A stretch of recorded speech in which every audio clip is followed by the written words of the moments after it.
ಶ್ರಿಯಂ ಜಗತೀತಲವಿಖ್ಯಾತಂ ಜಗನ್ನಾಥಗುರುಂ ಭಜೆ. ಶ್ರೀಗುರುಭ್ಯೋ ನಮಃ. ಹರಿ ಓಂ. ಹರಿಕಥಾಮೃತಸಾರ ಗುರುಗಳ ಕರುಣದಿಂದಾಪನಿತು ಪೇಳುವೆ ಪರಮ ಭಗವದ್ಭಕ್ತರಿದನಾದರದಿ ಕೇಳುವುದು. ಹರಿಕಥಾಮೃತಸಾರದ ದತ್ತ ಸ್ವಾತಂತ್ರ್ಯದ ಚಿಂತನೆಯಲ್ಲಿದ್ದೇವೆ. ನಿನ್ನೆ ಚಿಂತನೆ ಮಾಡಿದ ಹಿಂದಿನ ಶ್ಲೋಕ ಆಪರಬ್ರಹ್ಮನಲ್ಲಿ ತ್ರಿಜಗದ್ವ್ಯಾಪಕತ್ವ ನಿಯಾಮಕತ್ವ ಸ್ಥಾಪಕತ್ವ ವಶಿತ್ವ ಈಶತ್ವಾದಿ ಗುಣಗಳಿಗೆ ಲೋಪವಿಲ್ಲ ಏಕಪ್ರಕಾರ ಸ್ವರೂಪವೆನಿಪುವು ಸರ್ವಕಾಲದಿ ಪೋಷಪೋಪವೆಲ್ಲವೂ ಜೀವರಿಗೆ ದಾಸಾತ್ವನೋಪಾದಿ. ತ್ರಿಜಗದ್ವ್ಯಾಪ್ತ 14 ಲೋಕದ ಒಳಗೂ ಹೊರಗೂ ಇದ್ದಾನೆ, ಬ್ರಹ್ಮಾಂಡದ ಒಳಗೂ ಹೊರಗೂ ಇದ್ದಾನೆ. ತ್ರಿವಿಧ ಜೀವರ ಮುಕ್ತಿಯೋಗ್ಯರು, ನಿತ್ಯ ಸಂಸಾರಿಗಳು, ತಾಮಸರು, ತಮೋಯೋಗ್ಯರು. ಈ 3 ಯೋಗ್ಯರ ಒಳ ಹೊರಗೂ ಜೀವಿಗಳ ಒಳಗೂ ಹೊರಗೂ ಇದ್ದಾನೆ, ಅಂತರ್ಬಹಿಷ್ಠ ಇದ್ದಾನೆ. ಒಳಗೂ ಇದ್ದು ನಿಯಾಮಕತ್ವ ಮಾಡ್ತಾನೆ, ಹೊರಗೂ ಇದ್ದು ನಿಯಾಮಕತ್ವ ಮಾಡ್ತಾನೆ.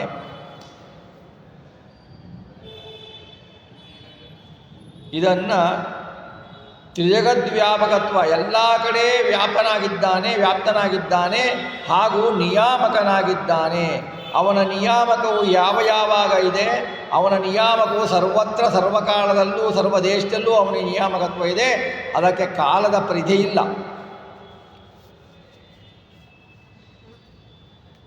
ಆಮೇಲೆ ಬ್ರಹ್ಮಾಂಡ ಸೃಷ್ಟಿ ಮಾಡಿ ಅದರಲ್ಲಿ ಜೀವರನ್ನು ಸೃಷ್ಟಿ ಮಾಡಿ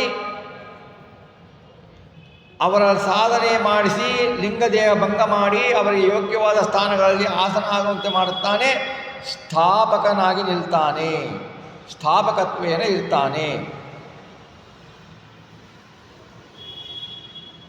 ಎಲ್ಲರನ್ನೂ ತನ್ನ ವಶದಲ್ಲಿ ಇಟ್ಕೊಂಡಿರ್ತಾನೆ.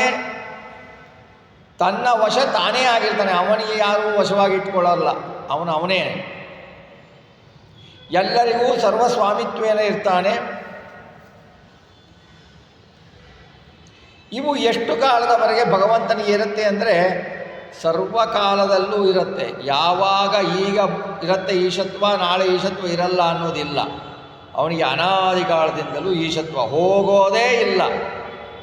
ಹೇಗೆ ತ್ರಿವಿಧ ಜೀವರಿಗೆ ದಾಸತ್ವ ಹೇಗೆ ಹೋಗಲ್ವೋ ಹಾಗೆ ಪರಮಾತ್ಮನಿಗೆ ಈಶತ್ವ ಹೋಗಲ್ಲ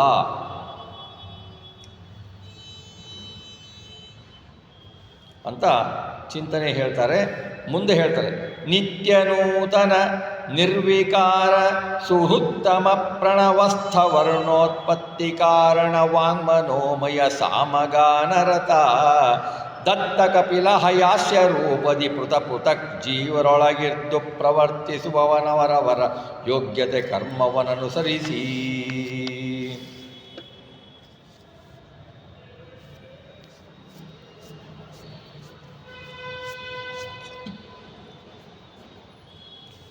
ನಿತ್ಯ ಭಗವಂತ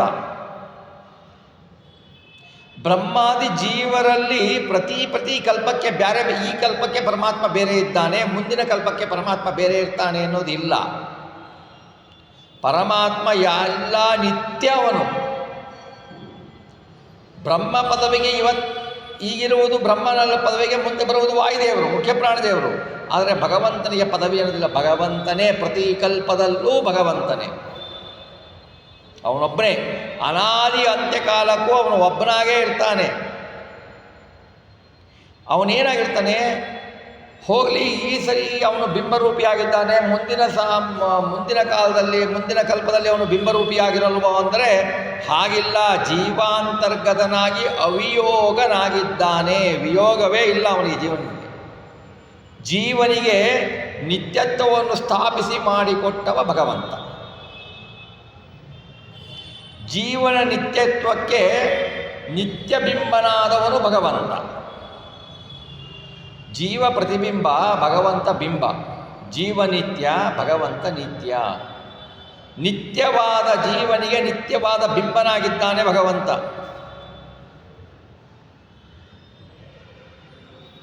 ನೂತನ. ಒಂದು ಕ್ಷಣ ಇದ್ದ ಹಾಗೆ ಇನ್ನೊಂದು ಕ್ಷಣ ಇರಲ್ಲ ಭಗವಂತ. ನೂತನ ಹೊಸ ಹೊಸ ರೂಪಗಳು ಹೊಸದಾಗಿ ಕಾಣ್ತಾ ಇರ್ತಾನೆ. ಯಾರಿಗೆ? ರಮಾದೇವಿಯರಿಗೆ ಜೀವನಿಸಿ ಆನಂದ ಪಡ್ತಾ ಇರ್ತಾಳೆ ರಮಾದೇವಿ. ನೋಡಿ ಹೇಳ್ತಾರೆ ರಮಾದೇವಿ, ಈಗ ಒಂದು ರೂಪದಲ್ಲಿದ್ದರೆ ಇನ್ನೊಂದು ಕ್ಷಣದಲ್ಲಿ ಭಗವಂತನ ರೂಪ ಬೇರೆ. ಕೆಲವು ಕಡೆಗೆ ಹೇಳ್ತಾರೆ ಭಗವಂತ ದ್ವಾರಪಾಲಕರು ಮುನಿಗಳನ್ನು ತಡೆದಾಗ ಭಗವಂತ ಅವರಿಗೆ ಮಾತನಾಡ್ತಾರೆ. ಭಗವಂತ ಮಾತನಾಡಿ ಅವರು ಹಿರಣ್ಯಾಕ್ಷರ ಶಾಪ ಆಗತ್ತೆ ಮುಂದೆ, ಅದು ಬೇರೆ ಪ್ರಶ್ನೆ. ಇವರು ಭಗವಂತ ಬರ್ತಾನಲ್ವಾ, ಲಕ್ಷ್ಮೀದೇವಿ ಇರ್ತಾಳೆ. ಲಕ್ಷ್ಮೀದೇವಿ ನೋಡ್ತಾಳೆ, ನಾನು ಈಗ ನೋಡಿದ ರೂಪನೇ ಬೇರೆ, ಈ ಕ್ಷಣ ರೂಪನೇ ಬೇರೆ, ಏನಿದೆ ಪರಮಾನಂದ ಅಂತ. ಅವನು ಹೀಗೆ ಹೋಗಿ ಬರೋದ್ರಲ್ಲಿ ರೂಪ ಚೇಂಜ್ ಆಗೋಗಿರುತ್ತೆ, ಕಣ್ಣು ಮಿಡಿಸೋದ್ರಲ್ಲಿ ರೂಪ ಚೇಂಜ್ ಆಗುತ್ತೆ. ಅದಕ್ಕೇನೆ ಅವಳೇನು ಮಾಡ್ತಾಳೆ, ಇಂದಿರಾ ಚಂಚಲ ಪಂಗನೀಲಾಜನಂ, ತನ್ನ ಕಣ್ಣುಗಳಿಂದಲೇ ಭಗವಂತನ ರೂಪ ಪರಿಪಡದಲ್ಲಿ ಒಂದೇ ಹೋಗ್ತಾನೆ ಇರುತ್ತೆ, ಪಾಸ್ ಆಗ್ತಾನೆ ಇರುತ್ತೆ. ಅದಕ್ಕೆ ಅವಳು ತನ್ನ ಕುಡಿನೋಟದಿಂದ ಭಗವಂತನಿಗೆ ಆರತಿಯನ್ನು ಎತ್ತಾ ಇರ್ತಾಳೆ. ಅದನ್ನೇ ದ್ವಾದಶ ಸ್ತೋತ್ರದಲ್ಲಿ ಶ್ರೀಮದ್ ಆಚಾರ್ಯ ಹೇಳಿದ್ದಾರೆ.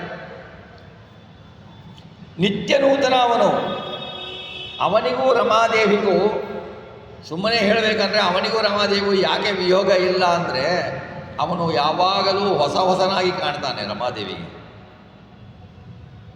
ನಮಗೂ ನಮ್ಮ ಪತ್ನಿಯರಿಗೂ ಏನು ನಮಗೂ ನಮ್ಮ ಪತ್ನಿಯರಿಗೂ ಯಾಕೆ ಬೇಜಾರಂದರೆ ದಿವಸ ಅದೇ ಮುಖ, ಅಯ್ಯೋ ದಿವಸ ನಿಮ್ಮದು ಬೆಳಗ್ಗೆ ಎದ್ದ ತಕ್ಷಣ ಇದೇ ಮುಖ ನೋಡ್ಬೇಕಲ್ರಿ ಅಂತಂತಾರೆ. ಹಾಗಲ್ಲ ರಮಾದೇವಿಗೆ, ಅವಳು ಕಣ್ಣು ಮಿಡಿಸಲ್ಲ ಅವಳು, ಈ ಕಡೆ ಈಗ ನೋಡೋದ್ರಲ್ಲಿ ಅವನ ರೂಪ ಚೇಂಜ್ ಆಗಿಬಿಟ್ಟಿರತ್ತೆ. ಹಾಗೆ ನಿತ್ಯ ನೂತನ ಹೊಸ ರೂಪಗಳು. ಹಾಗಾಗಿ ಅವಳಿಗೆ ವಿಯೋಗದ ಯೋಚನೆಯೇ ಇಲ್ಲ. ನಮ್ಮ ದಂಪತಿಗಳಿಗೆ, ಇಲ್ಲಿಯ ದಂಪತಿಗಳಿಗೆ ವಿಯೋಗದ ಚಿಂತನೆ, ಯಾವಾಗಲೂ ಅದೇ ಮುಖ ನೋಡ್ತಾ ಇರಬೇಕು ಅಂತ ಅವರು ಯಾವಾಗಲೂ ಅವರದೇ ಮುಖ ನೋಡ್ತಾ ಇರಬೇಕು ಅಂತ ಅವನು. ಹಾಗಾಗಿ ನಾವು ನಿತ್ಯ ನೂತನರಲ್ಲ, ಭಗವಂತ ನಿತ್ಯ ನೂತನ ಅವನು. ನಿರ್ವಿಕಾರ, ವಿಕಾರ ಇಲ್ಲ ಭಗವಂತನಿಗೆ. ಭಗವಂತ ಜೀವರಲ್ಲಿದ್ದಾನೆ, ಮನುಷ್ಯರಲ್ಲಿದ್ದಾನೆ. ಮನುಷ್ಯರಲ್ಲಿ ಬಹಳ ಒಬ್ಬೊಬ್ಬ ಮನುಷ್ಯರಲ್ಲಿ ಒಂದೊಂದು ತರಹ ಇದ್ದಾನೆ ಭಗವಂತ. ಆದರೆ ಆ ಮನುಷ್ಯನ ಗುಣ ಅವನಿಗೆ ಅಂಟಿದೆಯಾ? ಇಲ್ಲ. ಆ ಮನುಷ್ಯನ ರೂಪ ಅವನಿಗೆ ಅಂಟಿದೆಯಾ? ಇಲ್ಲ. ಆ ಮನುಷ್ಯನ ದೋಷ ಅವನಿಗೆ ಅಂಟಿದೆಯಾ? ಇಲ್ಲ. ನಿರ್ವಿಕಾರ, ಏನು ವಿಕಾರನೇ ಆಗುವುದಿಲ್ಲ. ಹಾಗೆಯೇ ಒಂದು ಪ್ರಾಣಿ, ಒಂದು ಜಂತು, ತಗೊಳ್ಳಿ, ಒಂದು ಹುಲಿ ತಗೊಳ್ಳಿ, ಅಥವಾ ಒಂದು ಸಿಂಹ ತಗೊಳ್ಳಿ, ಒಂದು ನಾಯಿ ತಗೊಳ್ಳಿ, ಒಂದು ಆನೆ ತಗೊಳ್ಳಿ, ಯಾವ ಪ್ರಾಣಿಯಲ್ಲಿದ್ದರೂ ಭಗವಂತ ಅಂತರ್ಯಾಮಿಯಾಗಿದ್ದಾನೆ. ಆದರೆ ಆ ಅಧಿಷ್ಠಾನಗಳ ದೋಷ ಭಗವಂತನಿಗೆ ಅಂಟೋದಿಲ್ಲ. ಆದರೆ ಅಲ್ಲಿರುವ ಭಗವಂತನು ಒಂದೇ, ನಮ್ಮಲ್ಲಿರುವ ಭಗವಂತನು ಒಂದೇ. ಹೀಗಾಗಿ ನಿರ್ವಿಕಾರ ಅವನು.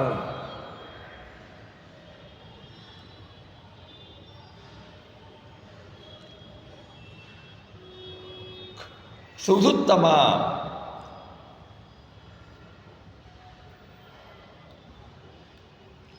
ಸಮೀಚೀನಿಗಳಾದ ಹೃದಯಾಕಾಶದಲ್ಲಿ ಭಕ್ತ್ಯಾದಿಗಳಿಗೆ ಪ್ರತ್ಯಕ್ಷ ಆಗ್ತಾನೆ ಭಗವಂತ. ಧ್ಯಾನ ಮಾಡುವ ಭಗವದ್ಭಕ್ತರಿಗೆ ಜೀವೋತ್ತಮರಾದ ಬ್ರಹ್ಮವಾಯುಗಳಲ್ಲಿಯೂ ಇಂತಲೂ ಸರ್ವೋತ್ತಮ ಅವನು. ಅವನಂದರೆ ಸುರುತ್ತಮ ಅಂದರೆ ಸುಹೃತ್ತರಲ್ಲಿ ಉತ್ತಮ ಅವನು. ಬ್ರಹ್ಮವಾಯುಗಳಿಗಿಂತಲೂ ಬಹಳ ಉತ್ತಮ ಅವನು. ಓಂಕಾರಗತನಾಗಿ, ಪ್ರಣವಸ್ಯ ಅಂದರೆ ಓಂಕಾರಗತನಾಗಿ ಓಂಕಾರದಿಂದ ವಾಚ್ಯನಾದವ.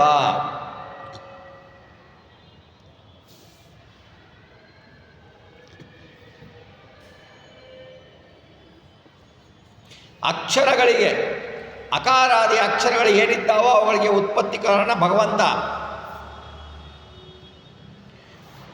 ಭಗವಂತ ಆಯಾ ಅಕ್ಷರಗಳಿಗೆ, ಗ್ರಂಥಗಳಲ್ಲಿರುವ ಅಕ್ಷರಗಳಿಗೆ, ಎಲ್ಲ ಅಕ್ಷರಗಳಿಗೂ ಭಗವಂತ ಉತ್ಪತ್ತಿಗೆ ಕಾರಣ. ಭಗವಂತ ಆಯಾ ಆಕಾರದಲ್ಲಿ ಆಯಾ ವರ್ಣಗಳಲ್ಲಿ ಇರ್ತಾನೆ, ವರ್ಣವಾಚ್ಯನಾಗಿರ್ತಾನೆ ಅಂತರ್ಗತನಾಗಿ. ಈಗ ನಾವು ಏನು ಗ್ರಂಥಗಳನ್ನು ಪಠನೆ ಮಾಡ್ತೀವೋ, ಏನು ನೀವು ಓದ್ತೀರೋ ಆಯಾ ಆಕಾರದಲ್ಲಿ ಭಗವಂತ ಇರ್ತಾನೆ, ವಾಚ್ಯನಾಗ್ತಾನೆ. ಆ ಆಕಾರದಿಂದ ಆಕಾರ ವಾಚ್ಯ ಭಗವಂತ, ಎಲ್ಲ ಶಬ್ದಗಳ ವಾಚ್ಯ ಭಗವಂತ. ಹಾಗಾಗಿ ಅದರಿಂದ ವಾಂಗ್ಮನೋಮಯ, ನಮ್ಮ ವಾಗೀಂದ್ರಿಯದಲ್ಲಿ ಭಗವಂತ ಇರ್ತಾನೆ. ವಾಗೀಂದ್ರಿಯದಲ್ಲಿ ಭಗವಂತ ಇದ್ದು ಬಿಟ್ಟು ನಮ್ಮ ಯೋಗ್ಯತೆ ಅನುಸಾರವಾಗಿ ಭಗವಂತ ನಮ್ಮಿಂದ ಮಾತಾಡಿಸ್ತಾನೆ, ಶಬ್ದಗಳು ಹೊರಬರುವ ಹಾಗೆ ಮಾಡ್ತಾನೆ, ಭಗವಂತನ ಬಗ್ಗೆ ಗುಣಗಳನ್ನು ಹೊಗಳುವ ಹಾಗೆ ಮಾಡ್ತಾನೆ, ನಿಂತು ಮಾಡಿಸ್ತಾನೆ. ಅವನು ನಮ್ಮಲ್ಲಿ ಮಾಡಿಸ್ತಾನೆ. ಹಾಗೆಯೇ ನಮ್ಮ ಕರ್ಮಕ್ಕನುಸಾರವಾಗಿ ನಮಗೆ ಗ್ರಾಮ್ಯ ಗೀತೆಗಳನ್ನು, ಗ್ರಾಮ್ಯ ವಿಷಯಗಳನ್ನು ಕೇಳಿಸ್ತಾನೆ. ಆದರೆ ಆ ದೋಷ ಯಾವುದೂ ಅವನಿಗೆ ಇಲ್ಲ.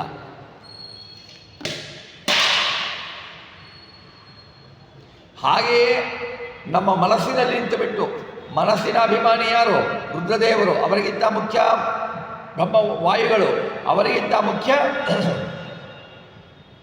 ಅವರ ಅಂತರ್ಯಾಮಿಗಿದ್ದವನು ಭಗವಂತ.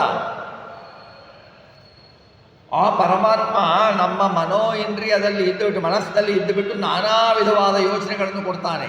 ನಮ್ಮ ಮನಸ್ಸನ್ನು ಭಗವಂತನಲ್ಲಿ ಕೇಂದ್ರೀಕರಿಸಿಕೊಳ್ಳಬೇಕಾದಂದರೆ ಭಗವಂತನ ಅನುಗ್ರಹವೇ ಬೇಕು. ಭಗವಂತ ನಮ್ಮಲ್ಲಿ ನಿಂತು ಅವನಲ್ಲಿ ನಮ್ಮ ಮನಸ್ಸು ಸ್ಥಿರವಾಗಿ ನಿಲ್ಲುವಂತೆ ಮಾಡಿಸಿದರೆ ನಾವು ಮಾಡಬಹುದು ಅಷ್ಟೇ. ಇಲ್ಲಾಂದರೆ ನಾವು ಮಾಡಲಿಕ್ಕಾಗಲ್ಲ ಅದನ್ನು. ಹಾಗೆ ಮನೋಮಯನಾಗಿ ಇರ್ತಾನೆ. ನಮಗೆ ಹಾಗೆಯೇ ಮನಸ್ಸಿನಲ್ಲಿ ಶಾಸ್ತ್ರಗಳ ಮಂಥನವನ್ನು ಮಾಡಿಸ್ತಾನೆ, ಶಾಸ್ತ್ರಗಳ ಪಠನವನ್ನು ಮಾಡಿಸ್ತಾನೆ, ಶಾಸ್ತ್ರಗಳ ವಾಚಕತ್ವವನ್ನು ಕೊಡ್ತಾನೆ. ವೇದಶಾಸ್ತ್ರಗಳು ನುಡಿಸ್ತಕ್ಕಂಥ ವೇದ ಮಾತುಗಳು ಅವನ ನುಡಿಸ್ತಾನೆ.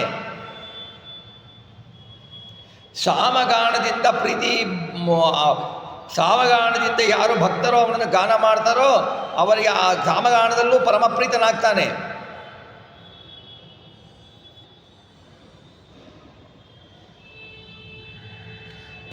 ಪೃಥಕ್ ಅನಾದಿ ಸ್ವಭಾವ ಬೇರೆ ಬೇರೆ ಜೀವರೊಳಗೆ ಮುಕ್ತಿಯೋಗ್ಯ, ನಿತ್ಯ ಸಂಸಾರಿ, ತಮೋಯೋಗ್ಯ, ಈ ತ್ರಿವಿಧ ಜೀವರೊಳಗೆ ಇರ್ತಾರೆ. ದತ್ತಾತ್ರೇಯ ರೂಪದಿಂದ ಮುಕ್ತಿಯೋಗ್ಯರಲ್ಲಿ ಇರ್ತಾನೆ, ಕಪಿಲ ರೂಪದಿಂದ ನಿತ್ಯ ಸಂಸಾರಿಗಳಲ್ಲಿರ್ತಾನೆ, ಹಯಾಸ್ಯ ರೂಪದಿಂದ ತಮೋಯೋಗ್ಯರಲ್ಲಿ ಇದ್ದು ಬಿಟ್ಟು ಆಯಾ ಜೀವರಲ್ಲಿ ಅವರವರ ಯೋಗ್ಯತೆ ಅನುಸಾರವಾಗಿ ಕರ್ಮಗಳನ್ನು ಮಾಡಿಸ್ತಾನೆ.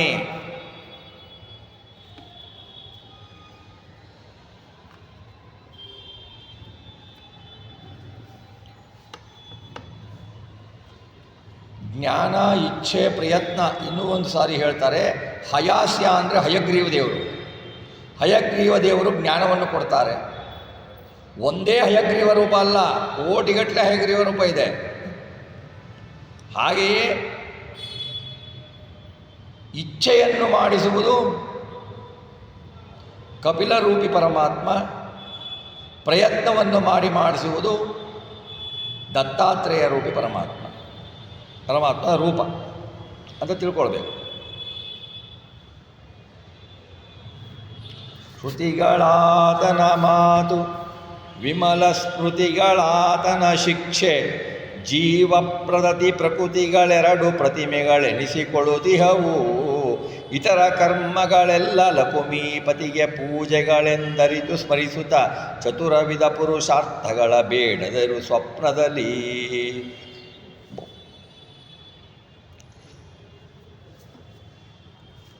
ಭಗವಂತನ ಮಾತು ಯಾವುದು? ಶ್ರುತಿಗಳು, ವೇದಗಳು.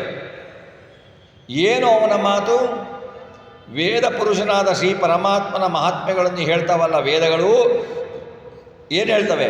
ಶ್ರೀಹರಿ ಸರ್ವೋತ್ತಮ, ಗುಣಪೂರ್ಣ, ನಿರ್ದೋಷ, ಸೃಷ್ಟ್ಯಾದಿ ಅಷ್ಟಕರ್ತೃತ್ವ, ಸ್ವತಂತ್ರ, ಸರ್ವವ್ಯಾಪ್ತ, ನಿರ್ವಿಕಾರ ಅಂತ ಏನು ಹೇಳ್ತಾರೆ, ಅವುಗಳು ಅವನ ಮಾತು.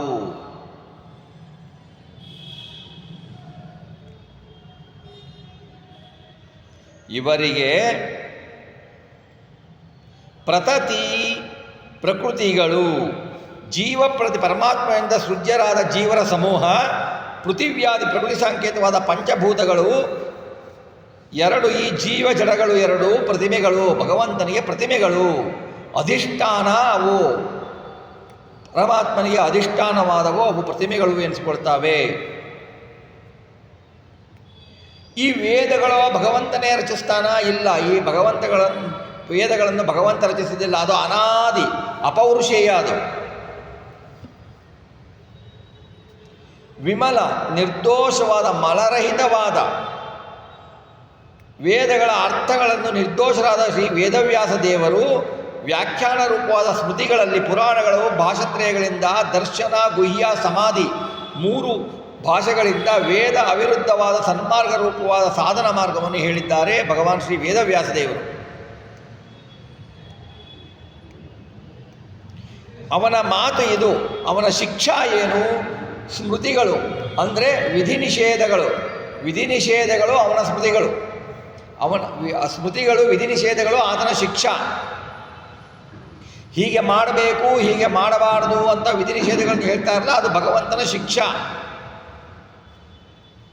ಅದು ಭಗವಂತನ ಆಜ್ಞೆ, ತನ್ನ ಶಾಸನ ಎಂದು ಕರೆಸ್ತಾರೆ. ಆದ್ದರಿಂದ ಶಿಕ್ಷಾರೂಪವಾದ ಸ್ಮೃತಿಗಳಿಂದಲೇ ಅನುಸಂಧಾನ ಕ್ರಮಗಳು ಯಾವತ್ತೂ ತಿಳಿಯಬೇಕು, ಬೇರೆ ತರಹ ತಿಳಿಯಬಾರದು ಅಂತ ತಾತ್ಪರ್ಯ. ಇತರ ಕರ್ಮಗಳೇನಿದ್ದಾವೆ, ದೇವರ ಪೂಜೆ, ಸ್ನಾನ, ಸಂಧ್ಯಾ ವಂದನೆ, ಜಪ, ಹೋಮ, ತೀರ್ಥಯಾತ್ರೆ ಪ್ರತೀತದಲ್ಲಿ ಪುಣ್ಯಕರ್ಮಗಳಾಗೇ ಇದ್ದಾವೆ. ತದ್ವ್ಯತಿರಿಕ್ತ ದಾರಾಪತ್ರಾದಿಗಳನ್ನು ಪೋಷಣ, ಆತ್ಮಸುಖ ಮೊದಲಾದ ಕರ್ಮಗಳು ಇತರ ಕರ್ಮಗಳಾಗಿವೆ. ಈ ಉಭಯವಿಧ ಕರ್ಮಗಳು ಯಾವತ್ತೂ ಲಕ್ಷ್ಮೀಪತಿಯಾದ ನಾರಾಯಣನಿಗೆ ಪೂಜೆಗಳು. ನಾವು ಏನು ಕರ್ಮ ಮಾಡ್ತೀವೋ, ಹೆಂಡತಿ ಮಕ್ಕಳನ್ನು ಪಾಲನೆ ಮಾಡ್ತೀವೋ, ಏನು ಪೂಜೆ ಮಾಡ್ತೀವಿ, ಏನು ಕರ್ಮ ಮಾಡ್ತೀವೋ ಎಲ್ಲ ಭಗವಂತನ ಪೂಜೆ ಎಂದು ಭಗವಂತನಿಗೆ ಅರ್ಪಿಸಬೇಕು. ಭಗವಂತ ನಮ್ಮಲ್ಲಿ ನಿಂತು ಮಾಡಿಸ್ತಾ ಇದ್ದಾನೆ ಅಂತ ತಿಳಿದುಕೊಳ್ಳಬೇಕು. ಇವೆಲ್ಲ ಏನಾಗತ್ತೆ? ಏಕಾದಶಿ ಇಂದ್ರಿಯಗಳಿಂದ ಆಗತ್ತೆ. ಅಹಂ ಮಮತಾದಿಗಳನ್ನು ತೊಳೆದುಕೊಂಡು ಬಿಟ್ಟು ನಿಸ್ಸೃವನಾಗಿ ದೇಹೇಂದ್ರಿಯಗಳ ಕರ್ಮಗಳನ್ನು ಮಾಡತಕ್ಕ ಆಯಾ ನಮ್ಮ ಏನು ಕರ್ಮಗಳನ್ನು ಮಾಡ್ತೇವೆ ಆಯಾ ಇಂದ್ರಿಯಗಳೇನಿದ್ದಾವೆ ಅವರ ಅಂತರ್ಗತನಾಗಿದ್ದ ಪರಮಾತ್ಮನನ್ನು ಸ್ಮರಿಸುತ್ತಾ ಕರ್ಮಾಂತರ್ಗತ ಶ್ರೀದೇವರ ಇಂದ್ರಿಯಸ್ಥ ಪರಮಾತ್ಮನಲ್ಲಿ ಪರಮಾತ್ಮನಲ್ಲಿ ಐಕ್ಯ ಚಿಂತನ ಮಾಡಬೇಕು. ಅಂದರೆ ಇಂದ್ರಿಯದಲ್ಲಿ ಏನು ಭಗವಂತ ಇದ್ದು ನಮ್ಮಿಂದ ವ್ಯಾಪಾರ ಮಾಡಿಸ್ತಾ ಇದ್ದಾನೋ ಇಂದ್ರಿಯಗಳಲ್ಲಿ, ಅವನಿಗೂ ಆ ರೂಪಕ್ಕೂ ನಮ್ಮಲ್ಲಿರುವ ಬಿಂಬರೂಪಿ ಹೃದಯಾಕಾಶದಲ್ಲಿರುವ ಬಿಂಬರೂಪಿ ಪರಮಾತ್ಮನಿಗೂ ಐಕ್ಯ ಚಿಂತನೆಯನ್ನು ಮಾಡಬೇಕು.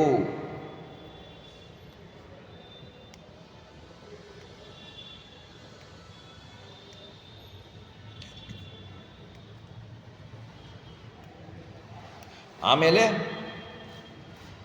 ಧರ್ಮ, ಅರ್ಥ, ಕಾಮ, ಮೋಕ್ಷ ಎಂಬ ಚತುರ್ವಿಧ ಪುರುಷಾರ್ಥಗಳನ್ನು ಅಧಿಕಾರಿಯಾದವನಿಗೆ ಮುಖ್ಯ ಇದು. ಇದನ್ನು ಬೇಡದಿರು. ಭಗವಂತನ ಹತ್ರ ಈ 4 ಫಲಗಳನ್ನು ಬೇಡದಿರು.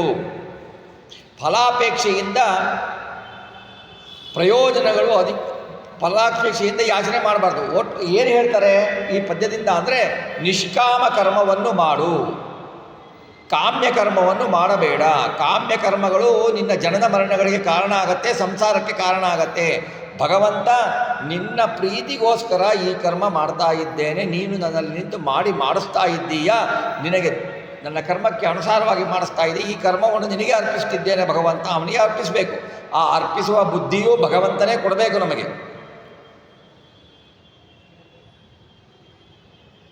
ಹೇಗೆ ಅರ್ಪಿಸಬೇಕು? ಏನು ಕರ್ಮ ಮಾಡ್ತೀವೋ ಆ ಕರ್ಮದ ಅಂತರ್ಗತನಾಗಿ ಭಗವಂತ ಸಂಧ್ಯಾವಂದನೆ ಅಂತ ಮಾಡಿದರೆ, ಸಂಧ್ಯಾವಂದನೆಯ ರೂಪದಲ್ಲಿ ಸಂಧ್ಯಾವಂದನೆಯ ಕರ್ಮದಲ್ಲಿ ಕರ್ಮಾಂತರ್ಗತನಾಗಿ ಭಗವಂತ ಇರ್ತಾನೆ. ಆ ಕರ್ಮದಲ್ಲಿ ಅವನನ್ನು ಅಧಿಷ್ಠಾನಂತರ್ಗತ ಪರಮಾತ್ಮಗೂ ಐಕ್ಯ ಚಿಂತನೆ ಮಾಡಬೇಕು. ನಮ್ಮಲ್ಲಿರುವ ಬಿಂಬರೂಪಿಗೂ ಆ ಕರ್ಮದಲ್ಲಿ ಇರುವ ಭಗವಂತನ ರೂಪಕ್ಕೂ ಐಕ್ಯ ಚಿಂತನೆಯನ್ನು ಮಾಡಬೇಕು. ಕರ್ಮಗಳನ್ನು ಯಾವತ್ತೂ ಪೂಜತ್ವೇನ ಅರ್ಪಿಸಬೇಕು. ಅಂದರೆ ಜಡಕರ್ಮವನ್ನೇ ಅರ್ಪಿಸಿಬಿಡ್ಬೇಕಂದ್ರೆ ಹಾಗಲ್ಲ. ಪ್ರತಿಮಾಂತರ್ಗತ ಪರಮಾತ್ಮನಲ್ಲಿ ಕರ್ಮ ಹೇಗೆ ಅರ್ಪಿಸೋದು ಅಂದರೆ ಹೇಗೆ ಅಂದರೆ, ಕರ್ಮಾಂತರ್ಗತ ಶ್ರೀ ಪರಮಾತ್ಮನನ್ನು ಒಂದಂಶದಿಂದ ತೆಗೆದುಕೊಂಡು ಪ್ರತಿಮಾಂತರ್ಗತ ಪರಮಾತ್ಮನಲ್ಲಿ ಐಕ್ಯ ಚಿಂತನೆ ಮಾಡಬೇಕು ಅಂತ ತಾತ್ಪರ್ಯ. ಹಾಗೆ ಐಕ್ಯ ಚಿಂತನೆ ಮಾಡಿದರೆ ಪ್ರತಿಮೆಯಲ್ಲಿರುವ ನಮ್ಮ ರೂಪಕ್ಕೂ ಪ್ರತಿಮೆಯಲ್ಲಿರುವ ಭಗವಂತನ ರೂಪಕ್ಕೂ ಕರ್ಮದಲ್ಲಿರುವ ಭಗವಂತನ ರೂಪಕ್ಕೂ ನಮ್ಮ ಬಿಂಬರೂಪಿ ಪರಮಾತ್ಮನಿಗೂ ಐಕ್ಯ ಚಿಂತನೆಯನ್ನು ಮಾಡಬೇಕು. ಇದೇ ಅರ್ಪಿತವಾದುದು ಅಂತ ತಾತ್ಪರ್ಯ ಅಂತ ಹೇಳ್ತಾರೆ. ಭೂತಳಾಧಿಪನು ಆಜ್ಞಾಧಾರಕ ದೂತರಿಗೆ ಸೇವಾನುಸಾರದಿ ವೇತನವ ಕೊಟ್ಟವರ ಸಂತೋಷಿಸುವ ತೆರನಂತೆ ಮಾತರಿಶ್ವ ಪ್ರಿಯನು ಪರಮ ಪ್ರೀತಿಪೂರ್ವಕ ಸದ್ಗುಣಗಳ ಗಾಯಕರ ಸಂತೋಷ ಬಡಿಸುವ ಇಹಪರಂಗಳಲ್ಲಿ. ಒಬ್ಬ ರಾಜ ತನ್ನ ಆಜ್ಞಕ್ಕೆ ವಶರಾದ ಸೇವಕರಿಗೆ, ಅಶ್ವತ್ಥನ ದೂತರಿಗೆ, ಭೃತ್ಯರಾದವರಿಗೆ ಅವರ ಯೋಗ್ಯತೆಗೆ ಅನುಸಾರವಾಗಿ ಕೊಟ್ಟಿರ್ತಾನೆ ಸೇವೆ ಮಾಡಲಿಕ್ಕೆ. ಅವರು ಮಾಡುವುದರಿಂದ ಸಂತೋಷನಾಗಿ ಸಂಬಳವನ್ನು ಕೊಡ್ತಾನೆ, ಅವನಿಗೆ ವೇತನವನ್ನು ಕೊಡ್ತಾರೆ. ಆ ಜನರುಗಳನ್ನು ವೇತನ ಕೊಟ್ಟು ಸಂತೋಷಪಡಿಸ್ತಾನೆ. ಹಾಗೆಯೇ ಭಗವಂತ ಮಾತರಿಶ್ವಪ್ರಿಯ ವಾಯುದೇವರಿಗೆ ಸಖನಾದ ಭಗವಂತ 14 ಲೋಕಕ್ಕೆ ಪರಮಾತ್ಮನಿಗೆ ದೂತರಾದ ತ್ರಿವಿಧ ಜೀವರೊಳಗೆ ಯಾರು ಅತ್ಯಂತ ಅಂತಃಕರಣಪೂರ್ವಕವಾಗಿ ಸರ್ವೋತ್ಕೃಷ್ಟವಾದ ಭಗವಂತನ ಮಂಗಳಕರವಾದ ಗುಣಗಳನ್ನು ಗಾನ ಮಾಡ್ತಾರೋ, ಮನನ ಮಾಡ್ತಾರೋ, ಶ್ರವಣ ಮಾಡ್ತಾರೋ ಅವರಿಗೆ ಇಹಪರಂಗಳಲ್ಲಿ ಈ ಲೋಕದಲ್ಲಿಯೂ ಮಮತಾದಿಗಳನ್ನು ಬಿಡಿಸಿ ಆ ಸುಖಗಳ ಈ ಲೋಕದಲ್ಲಿಯೂ ಸಾಧನೆ ಪೂರ್ತನೆ ಮಾಡಿಸಿ ಅದನಂತರ ಜೀವನ್ಮುಕ್ತರನ್ನಾಗಿ ಮಾಡಿ ಉತ್ತಮವಾದ ಮಹಾರಾದಿ ಲೋಕಗಳನ್ನು ಕೊಡ್ತಾನೆ ಭಗವಂತ. ಆಮೇಲೆ ಅವರ ಲಿಂಗಭಂಗ ಆದ ನಂತರ ವೈಕುಂಠಾದಿ ಲೋಕಗಳಲ್ಲಿ ಇಟ್ಟು ಬಿಡ್ತಾನೆ ಅಂತ ತಾತ್ಪರ್ಯ ಇದು.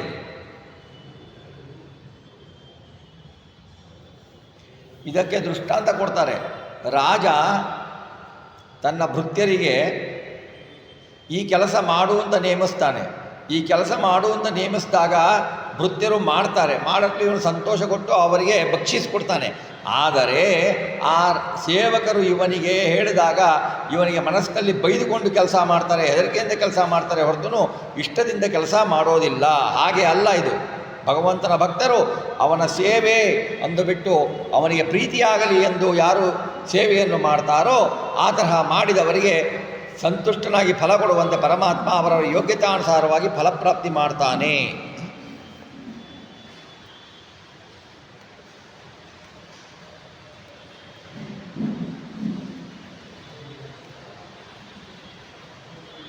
ಮುಂದೆ ಹೇಳ್ತಾರೆ, ದೀಪ ದಿವದಲ್ಲಿ ಕಂಡರಾದಡೆ ಲೋಪಗೈಸುವ ರಾಕ್ಷಣದ ಹರಿ ಸಮೀಪದಲ್ಲಿರೆ ನಂದನಾಮ ಸುನಂದ ಎನಿಸುವವು. ಔಪಚಾರಿಕವಲ್ಲ ಸುಜನರ ಪಾಪ ಕರ್ಮವು ಪುಣ್ಯವೆನಿಪವು, ಪಾಪಿಗಳ ಸತ್ಪುಣ್ಯ ಕರ್ಮವು ಪಾಪ ಎನಿಸುವವು. ಇದಕ್ಕೆ ಭಾರತದಲ್ಲಿ ಒಂದು ಶ್ಲೋಕ ಇದೆ, ಮಹಾಭಾರತದಲ್ಲಿ. ಧರ್ಮೋ ಭವತ್ಯ ಧರ್ಮೋಪಿ ಕೃತೋ ಭಕ್ತೈಸ್ತವಾಚ್ಯುತ ಪಾಪಂ ಭವತಿ ಧರ್ಮೋಪಿ ಏನ ಭಕ್ತೈ ಕೃತೋ ಹರೇ ಇತಿ ಹರೇ ರೀತಿ ಅಂತೇಳಿ ಭಾರತದಲ್ಲಿ ಇದೆ. ಭಕ್ತರು ಮಾಡಿದ ಪಾಪ ಪುಣ್ಯ ಆಗತ್ತೆ, ಅಭಕ್ತರು ಮಾಡಿದ ಪುಣ್ಯ ಪಾಪ ಆಗತ್ತೆ ಅಂತ ಹೇಳ್ತಾರೆ.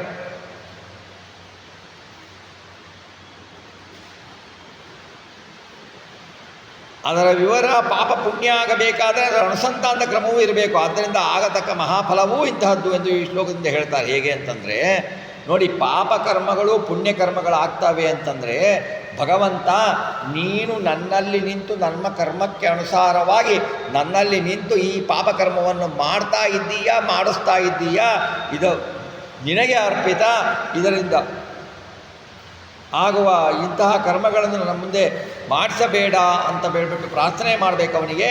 ಈ ಎಲ್ಲ ಕರ್ಮಗಳು ನೀನೇ ಮಾಡಿಸ್ತಾ ಇದ್ದೀಯಾ, ನನಗೆ ಸ್ವತಂತ್ರ ಇಲ್ಲ. ಈ ಕರ್ಮಗಳು ಕೂಡ ಈ ಕರ್ಮ ಏನು ಪಾಪಕರ್ಮ ಮಾಡ್ತಾ ಇದ್ದೇನೆ ಇದು ನನ್ನ ಕರ್ಮದ ಅನುಸಾರಿಯಾಗಿಯೇ ನೀನು ಮಾಡಿಸ್ತಾ ಇದ್ದೀಯಾ ಅಂತ ಹೇಳಿಬಿಟ್ಟು ಭಗವಂತನಿಗೆ ಅರ್ಪಣವನ್ನು ಮಾಡಬೇಕು.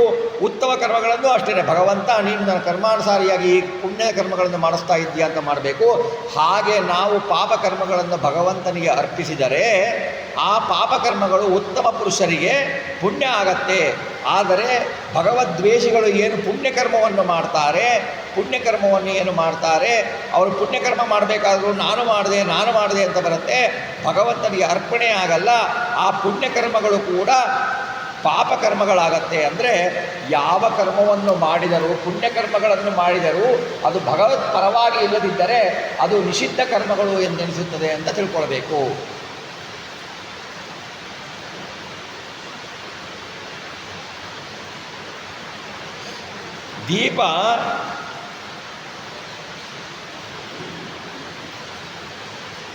ದೀಪವನ್ನು ದಿನದಲ್ಲಿ ಕಂಡೆ ದಿನದಲ್ಲಿ ಸೂರ್ಯನ ಬೆಳಕು ಪ್ರಖರವಾಗಿದೆ, ದೀಪ ಹಚ್ಚಿದರೆ ಏನು ಮಾಡ್ತಾರೆ ಜನ, ತಕ್ಷಣವೇ ಅದನ್ನು ಆರಿಸ್ತಾರೆ, ದೀಪವನ್ನು ಲೋಪಗೈಸ್ತಾರೆ. ಯಾಕಂತಂಗೆ ಆ ದೀಪವನ್ನೇ ಆರಿಸೋರಾಗ್ತಾರೆ.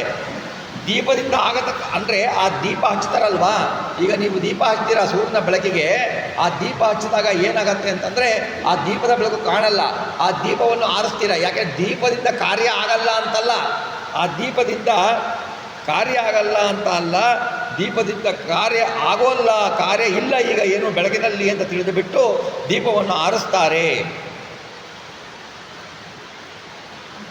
ಹಾಗೆ ನಮ್ಮ ಸಮೀಪದಲ್ಲಿ ನಮ್ಮ ಸೂರ್ಯನ ಹಗಲಿನಲ್ಲಿ ಪ್ರತ್ಯಕ್ಷವಾಗಿ ಕಂಡ ಬಗೆ ನಮ್ಮ ಹೃದಯ ಎಂಬ ಹೃದಯ ಕಮಲದಲ್ಲಿ ಭಗವಂತ ಇದ್ದಾನೆ. ಅವನನ್ನು ಸಾಧನ ಸಂಪತ್ತಿನಿಂದ ಪ್ರತ್ಯಕ್ಷಗೊಳಿಸಿಕೊಳ್ಳಬೇಕು. ಸಾಧನ ಸಂಪತ್ತಿನಿಂದ ಅವನನ್ನು ಪ್ರತ್ಯಕ್ಷಗೊಳಿಸಿಕೊಂಡು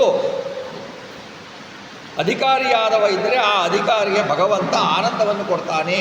ನಮ್ಮ ಹೃದಯದಲ್ಲಿ ಭಗವಂತ ಇದ್ದಾನೆ, ಸಮೀಪವಾಗಿ ಇದ್ದಾನೆ, ಬೇರೆ ಎಲ್ಲೂ ನೋಡೋಕ್ಕಿಂತ ನಮ್ಮ ಹೃದಯದಲ್ಲಿಯೇ ನೋಡೋಣ ಅಂತ ಹೇಳಿಬಿಟ್ಟು ಅಂಥ ಭಗವದ್ಭಕ್ತರು ಯಾರು ಬಿಂಬೋಪಾಸನೆಯನ್ನು ಮಾಡ್ತಾರೋ ಆ ಬಿಂಬೋಪಾಸನೆಯನ್ನು ಮಾಡಿ ಭಗವಂತನನ್ನು ಯಾರು ಪ್ರತ್ಯಕ್ಷೀಕರಿಸಿಕೊಳ್ತಾರೋ ಅವರಿಗೆ ಭಗವಂತನ ನಾಮ ಆನಂದವನ್ನು ಕೊಡುತ್ತದೆ, ಐಹಿಕವಾಗಿ ಸುಖವನ್ನು ಕೊಡುತ್ತದೆ. ಸುನಂದವು ಭಗವನ್ನಾಮ ಲಿಂಗಭಂಗ ಮಾಡಿಬಿಟ್ಟು ಸಮೀಚೀನವಾದ ಸ್ವರೂಪಾನಂದವನ್ನು ಅಭಿವ್ಯಕ್ತಿ ಮಾಡ್ತದೆ. ಇದು ಔಪಚಾರಿಕವಲ್ಲ ಅಂತಾರೆ ದಾಸವರೇಣ್ಯರು. ಇದು ಸುಮ್ಮನೆ ಹೇಳಿಲ್ಲ, ಇದು ಔಪಚಾರಿಕ ಅಲ್ಲ, ಮರ್ಯಾದಾರ್ಥ ಉಪಚಾರಕ್ಕಾಗಿ ಹೇಳಿದ ಮಾತಲ್ಲ. ನಾವು ಹೇಳ್ತೀವಿ ಗೊತ್ತಾ, ಯಾರ್ಯಾರು ಬಂದರೆ ಬನ್ನಿ ಕುತ್ಕೊಳ್ಳಿದ್ದೀವಿ, ಉಪಚಾರಕ್ಕೆ ಹೇಳಿರ್ತೀವಿ ನಾವು.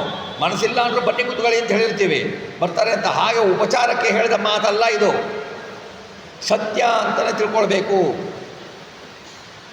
ಇಂತಹ ಸುಜನರ ಪಾಪಕರ್ಮ, ಇಂತಹ ಭಗವದ್ಭಕ್ತರು ಏನು ಅಪರೋಕ್ಷ ಪೂರ್ವದಲ್ಲಿ ಸಾಧನೆ ಮಾಡ್ತಾ ವಿಹಿತ ಕರ್ಮಗಳನ್ನು ಮಾಡ್ತಾರೆ, ಆ ಧ್ಯಾನಾಸಕ್ತರಾಗಿ ಬಿಡ್ತಾರೆ.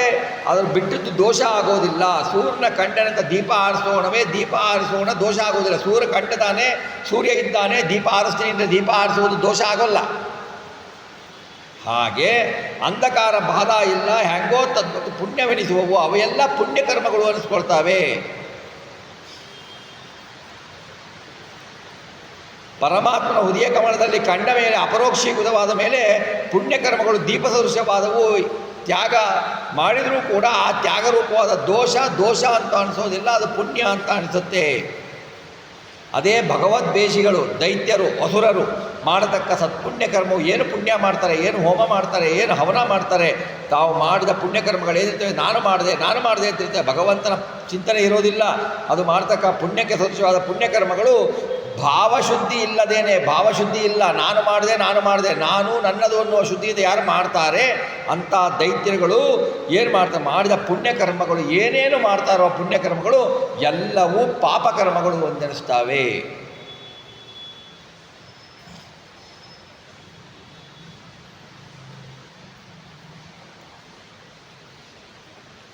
ಹೇಗೆ ಗೂಗ ಅಂದರೆ ಗೂಬೆಗೆ ಸೂರ್ಯ ದರ್ಶನ ಇಲ್ಲ, ಅದರ ಸಂಚಾರ ರಾತ್ರಿ ಕಾಲ ಅಂಧಕಾರದಲ್ಲಿ ಮಾತ್ರ. ಹಗಲಿನಲ್ಲಿ ಇತರ ಪಕ್ಷಿಗಳ ಸಂಬಂಧ ಏನು ಮಾಡ್ತದೆ, ರಾತ್ರಿ ಸಂಚಾರಕ್ಕೆ ಗೂಗೆಯನ್ನು ಘಾತಿಸ್ತಾರೆ. ಸಂಚಾರ ಸದೃಶ ಅಸುರರು ಮಾಡತಕ್ಕ ಪುಣ್ಯಕರ್ಮಕ್ಕೆ ಪಾಪ ಫಲವೇ ಸಿಗತ್ತೆ.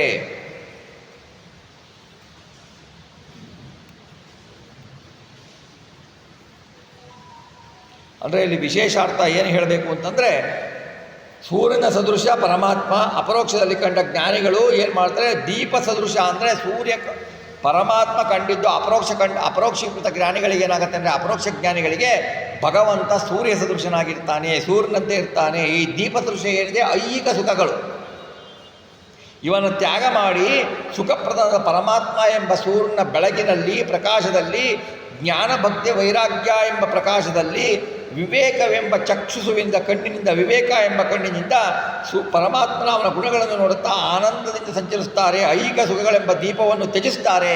ಐಹಿಕ ಸುಖಗಳು ಎಂಬುದು ದೀಪಗಳು, ಪರಮಾತ್ಮ ಸೂರ್ಯನಿಗೆ ಸದೃಶ. ಅಂತಹ ಬೆಳಕನ್ನು ಚಿಂತಿಸಿಬಿಟ್ಟು ಇವರು ದೀಪ ಸದೃಶವಾದ ಈ ವಿಷಯ ಸುಖಗಳನ್ನು ಬಿಡ್ತಾರೆ. ಪರಮಾತ್ಮನನ್ನು, ಆ ವಿಷಯ ಸುಖಗಳನ್ನು ಬಿಟ್ಟು ಪರಮಾತ್ಮನನ್ನು ಧ್ಯಾನಪೂರ್ವಕವಾಗಿ ಅವನ ಗುಣಗಳನ್ನು ಚಿಂತಿಸುತ್ತಾರೆ.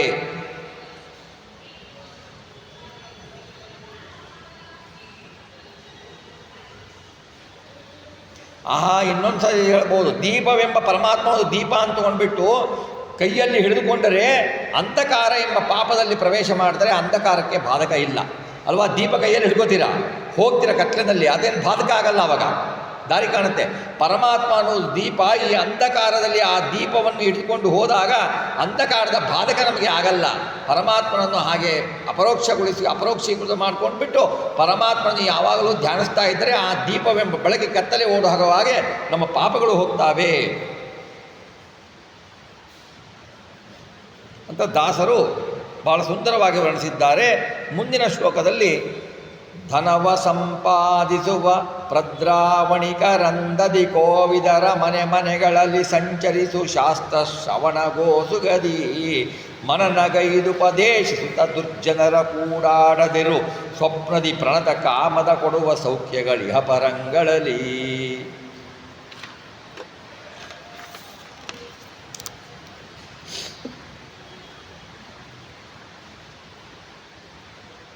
ವರ್ತಕನಾದವನು, ವ್ಯಾಪಾರಿಯಾದವನು ಧನವನ್ನು ಸಂಪಾದಿಸ್ತಾನೆ.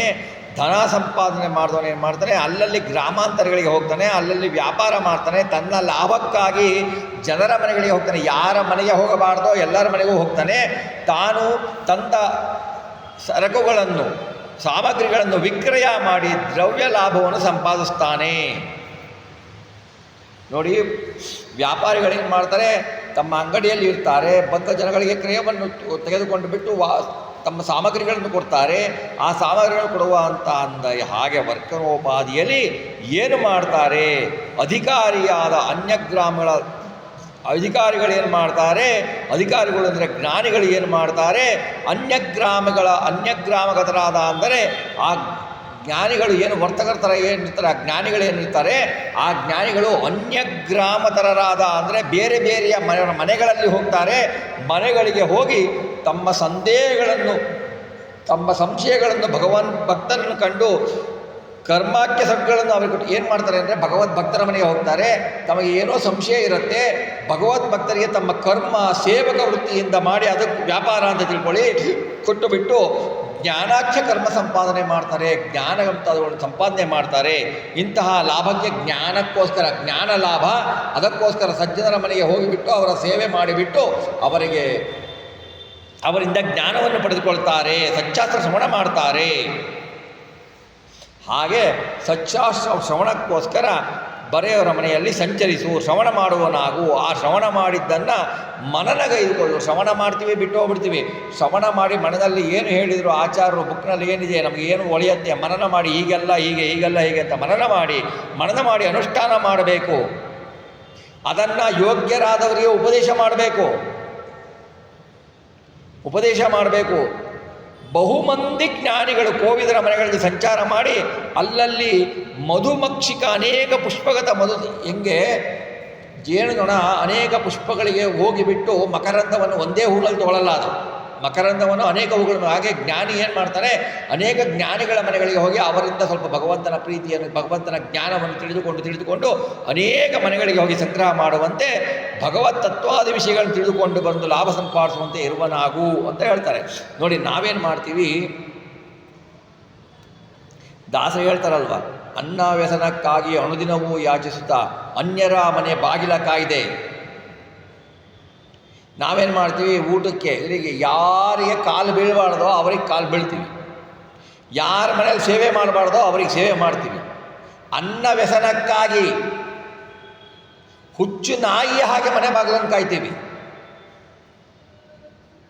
ನಾವೇನು ಕೆಲಸ ಮಾಡಿದರೂ ಅಲ್ಲಿ ಭಗವಂತನಿದ್ದಾನೆ ಅನ್ನೋ ಪ್ರಜ್ಞೆ ಇಟ್ಕೋಬೇಕು. ಭಗವಂತನ ಸೇವೆ ಮಾಡಿದ್ರೆ ನಮ್ಮ ಆಹಾರಕ್ಕೋಸ್ಕರ ನಾವೇನು ಮಾಡ್ತೀವಿ ಅದೇ ಮುಖ್ಯ, ನಮಗೆ ಭಗವಂತನ ಚಿಂತನೆ ಇಲ್ಲ. ಅದಕ್ಕೋಸ್ಕರ ನಾವು ಯಾರ್ಯಾರ್ದೋ ಮನೆಯ ಯಾರ್ಯಾರ್ದೋ ಜನಗಳ ನೀಚ ಜನಗಳನ್ನೆಲ್ಲ ಬಾಗಿಲೆಲ್ಲ ಕಾಯ್ದು ಅವರನ್ನು ನೀನೇ ಸ್ವಾಮಿ, ನೀನೇ ದೇವರು, ನೀನೇ ಎಲ್ಲ, ನೀನೇ ಅಂತ ನಮಸ್ಕಾರ ಮಾಡಿಬಿಟ್ಟು ಅವರಲ್ಲಿ ಇರದ ಗುಣಗಳನ್ನು ಹೇಳಿ ಅವರಲ್ಲಿ ಸ್ವಾತಂತ್ರ್ಯವನ್ನು ಕಲ್ಪನೆ ಮಾಡಿ ನಾವು ಏನು ಸೇವೆ ಮಾಡ್ತೀವಲ್ಲ, ಇದು ಜ್ಞಾನಿಗಳ ಸಾಧನೆ ಅಲ್ಲ. ಬೇಡಿದರೆ ಎನ್ನೊಡೆಯನ ಬೇಡುವೆ, ಹಾಡಿದರೆ ಎನ್ನೊಡೆಯನ ಹಾಡುವೆ, ಹೊಗಳಿದರೆ ಎನ್ನೊಡೆಯನ ಹೊಗಳುವೆ ಅಂತಾರೆ ದಾಸರು. ನಿನ್ನೇನಯ್ಯ ಹೊಗಳದು, ಏನು ಗುಣ ಇದೆ ಅಂತ ನಿನ್ನ ಹೊಗಳಬೇಕು. ಹಾಡಿದರೆ ಎನ್ನ ಒಡೆಯನ ಹಾಡುವೆ, ಜಗದ್ದೊಡೆಯನ್ನ ಹಾಡ್ತೀನಿ. ಬೇಡಿದರೆ ಒಡೆಯನ ಬೇಡುವೆ. ನೀನು ಕೊಡ್ತೀಯಾ? ನೀನು ಏನು ಕೊಡ್ತೀಯ? ನಿಂದ ಅದು ಸಾಮಾನು ಇಲ್ವಲ್ಲ. ನೀನು ಏನು ಕೊಡ್ತೀಯ? ನಿನ್ನದ ಅದು ವಸ್ತು ಇಲ್ವಲ್ಲ. ನಿನಗೆ ಇನ್ನೆಲ್ಲಿಂದನೋ ಬಂದಿದ್ದಲ್ವಾ, ಅವನಿಗೆ ಇನ್ನೆಲ್ಲಿಂದನೋ ಬಂದಿದ್ದಲ್ವಾ. ಹುಟ್ಟಬೇಕಾದ್ರೆ ಬಂತ ನಿನ್ನ ಜೊತೆಗೆ ಇಲ್ವಲ್ಲ. ನಿನ್ನದು ಹೇಗೆ?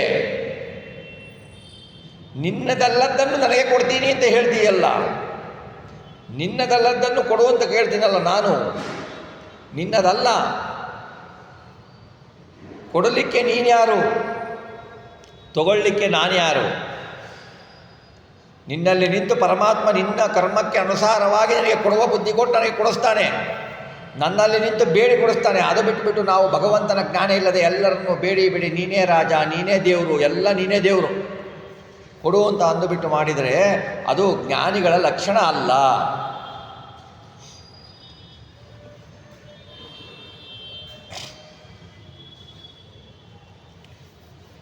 ಹೇಳ್ತಾರೆ ನೋಡಿ, ಮುಂದೆ ಹೇಳ್ತಾರೆ ಬಹಳ ನಮಗೆ. ದುರ್ಜನರ ಕೂಡಾಡದಿರು ಸ್ವಪ್ನದಿ. ದುರ್ಜನರನ್ನು ಸ್ವಪ್ನದಲ್ಲಿಯೂ ಕೂಡ ಅವರ ಜೊತೆಗೆ ಸಂಬಂಧ ಬೆಳೆಸಬೇಡ, ಕೂಡಾಡಬೇಡ. ಈ ನಮಗೆ ದುರ್ಜನರು ಸಜ್ಜನರು ಯಾರು ಅನ್ನೋ ವ್ಯವಹಾರನೇ ಗೊತ್ತಿಲ್ಲ ನಮಗೆ. ಯಾರು ನಮಗೆ ಹೆಲ್ಪ್ ಮಾಡಿದ್ರೆ ಸಹಾಯ ಮಾಡ್ತಾರೆ ಅಂತಂತಾರೋ ಅವರೆಲ್ಲ ಒಳ್ಳೆಯವರೇ ತಿಳ್ಕೊಂಡ್ಬಿಡ್ತೀವಿ ಅಲ್ವಾ. ಯಾರು ತಿಳುವಳಿಕೆಯ ಮಾತು ಹೇಳಿ ಶಾಸ್ತ್ರೋಕ್ತವಾಗಿ ಹೇಳ್ತಾರೋ ಅವರೆಲ್ಲ ದುರ್ಜನರು ತಿಳ್ಕೊಂಡ್ಬಿಡ್ತೀವಿ ನಾವು. ಹಾಗೆ ಸ್ವಪ್ನದಲ್ಲಿಯೂ ಕೂಡ ದುರ್ಜನರ ಸಂಘವನ್ನು ಮಾಡಬೇಡ. ಸ್ವಪ್ನದಲ್ಲಿ ಹೇಳದವರು ನಾವೇನು ಮಾಡ್ತೀವಿ? ಸ್ವಪ್ನದಲ್ಲಿಯೂ ಕೂಡ ಸಜ್ಜನರ ಸಂಘವನ್ನು ಮಾಡಲ್ಲ ನಾವು. ಅಯ್ಯೋ ಇವರೇನು ಬಂದರು, ಇವರೆಲ್ಲ ಬರೀ ದೇವ್ರ ವಿಷಯನೇ ಮಾತಾಡ್ತಾರೆ, ಬೇರೆ ಕೆಲಸ ಇಲ್ಲ ಇವರಿಗೆ ಅಂತ ಹೋಗ್ತೀವಿ. ಅಲ್ಲೇ ಯಾರೋ ಇನ್ಯಾವುದೋ ಹಾಳು ಹರಟೆ ಹೊಡಿತಾ ಇದ್ದರೆ ಅಲ್ಲಿ ಹೋಗಿ ಹಾಳು ಹರಟೆ ಕೇಳ್ತೀವಿ. ಭಗವದ್ವೇಷಿಗಳ ಸಂಘವನ್ನು ಮಾಡಬೇಡ. ಅವರ ಸಂಘವನ್ನು ಮಾಡಿದವರ ಸಂಘವನ್ನು ಮಾಡಬೇಡ. ಅವನು ನನ್ನ ಗೆಳೆಯ, ಅವನು ಭಗವದ್ವೇಷಿ, ನನಗೇನಾಗಬೇಕಾಗಿದೆ? ನಾನು ಭಗವದ್ ಭಕ್ತ, ನಾನು ಮನೆಯಲ್ಲಿ ದಿವಸ ಪೂಜೆ ಮಾಡ್ತೀನಿ, ಶಾಸ್ತ್ರಗಳು ಮಾಡ್ತೀನಿ. ಅವನ ಸಹವಾಸವನ್ನು ಮಾಡಬಾರದು. ಮಾಡಿದರೆ ಪಾಪ. ಆ ದುರ್ಜನರಿಗೆ ಮನೆಯಲ್ಲಿ ಆತಿಥ್ಯ ಮಾಡಿ ಆಹಾರ ನೀರುಗಳನ್ನು ಕೊಟ್ಟರೆ ಘೋರ ಪಾಪ. ಯಾಕೆಂದರೆ ಅವನಿಗೆ ಭಗವಂತನ ಮೇಲೆ ಇನ್ನೂ ದ್ವೇಷಕ್ಕೆ ಶಕ್ತಿ ಕೊಡ್ತೀರ ನೀವಲ್ವಾ? ಇನ್ನೂ ಶಕ್ತಿ ಕೊಡ್ತೀರಲ್ವ ಅವನಿಗೆ ಒಪ್ಪೆ ಮಾಡಿಸ್ಬಿಟ್ಟು? ಆ ಶಕ್ತಿಯನ್ನು ಕೊಡ್ತೀರಲ್ವ ಭಗವಂತನ ದ್ವೇಷಿಸುವ ವ್ಯಕ್ತಿಗೆ? ಅದು ಮಹಾಪಾಪ. ಹಾಗಾಗಿ ದುರ್ಜನರ ಸಂಘವನ್ನು ಸ್ವಪ್ನದಲ್ಲಿಯೂ ಮಾಡದಿರು. ಇನ್ನು ನೋಡಿ ನಿಮ್ಗೆ ಅನ್ವಯ ಆಗತ್ತೆ ನಮಗೆ. ಯಾಕೆಂತಂದರೆ ಅವ್ರ ಪಾಡಿಗೆ ಅವ್ರು ಮಾಡ್ಕೊಂಡು ಹೋಗ್ತಾರೆ, ನಮ್ಮ ಪಾಡಿ ನಾವು ಮಾಡ್ಕೊಂಡು ಹೋಗೋಣ. ಏನು ತೊಂದರೆ ಈಗ? ಅವ್ರನ್ನ ಯಾಕೆ ಎದುರು ಹಾಕ್ಕೊಳ್ಬೇಕು? ಹೀಗಿರುತ್ತೆ. ಅದು ಹಾಗಾಗಲ್ಲ, ಹಾಗೆ ಇಲ್ಲ. ಭಗವಂತ ಹೇಳ್ತಾನೆ ದುರ್ಜನರ ಸಂಘವನ್ನು ಮಾಡಬೇಡ. ಯಾಕೆಂದರೆ ದುರ್ಜನರ ಸಂಘವನ್ನು ಮಾಡಿದ್ರೆ ದೋಷ ಬರುತ್ತೆ. ಹಾಗಾಗಿ ಅದನ್ನು ಸ್ವಪ್ನದಲ್ಲಿಯೂ ಮಾಡಬಾರದು.